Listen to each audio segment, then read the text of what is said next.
The next speaker that I will have come to the podium is Rio Valdez. He's a youth community member of a Flick as well. And Rio, please come on up. How y'all doing? Everybody doing good this evening? Yes. I'm not. You see, I'm not doing good. I'm not okay. I'm not okay because every day I have to walk in fear of an unjust system that is targeting youth for incarceration. My name is Rio Valdez. I'm 18 years old. I'm born in New Orleans, Louisiana. And every day I walk in fear, like I said. Because I know that there are people who walk like me, talk like me, look like me, act like me, do everything like me. And they are being taken up, thrown behind cell bars, taken far away from their families, far away from their homes, far from anything that makes up life, and given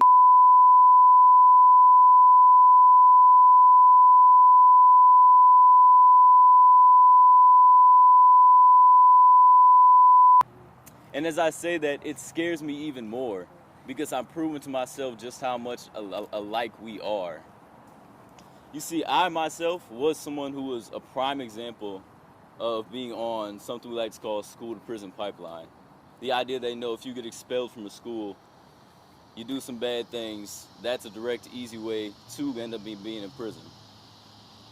I've done some bad things, I was heading down a bad path. But if it weren't for the support of my peers and people around me, I probably would have ended up just like those kids locked up in Angola right now. I was able to be rehabilitated. I was able to come out fine in the end, doing things totally different in my life. So my question is, why can't the people who need these tools, this support, everything that is so widely available, why can't they have it when they need it the most, when they need it right now? Why can't they be given a second chance? Why can't they have the rehabilitation that they need?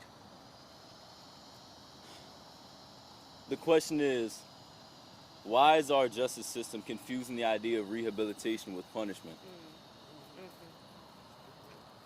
Release them kids.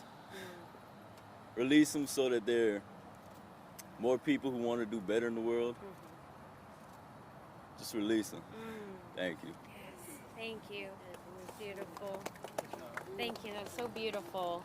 Hearing the youth voice is such an important part of the work that we're doing. Thank you, Rio. That was very touching. I'd like to welcome Ashley Hamilton. She's the policy director at LCCR. Ashley, please come on up.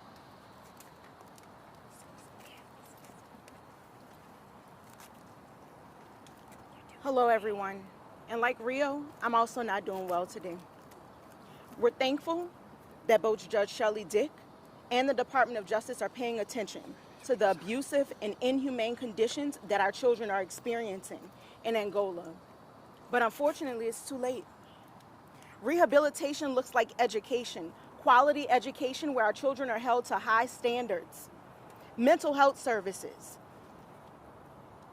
and other supports. Although the juvenile justice system is centered on rehabilitation, none of these things are being offered by the OJJ facility to our youth. Incarceration is not accountability.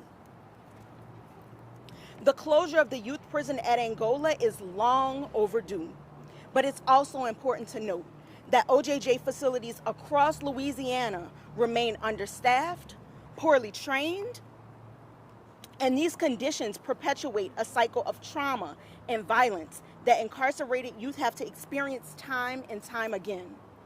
Black youth have been criminalized for decades, and what we're seeing with Angola's youth prison speaks further to the disparate impact of incarceration. Black people make up 33% of our state. However, our kids are more than 6 times more likely to be incarcerated than white youth and to be victims of violent crimes.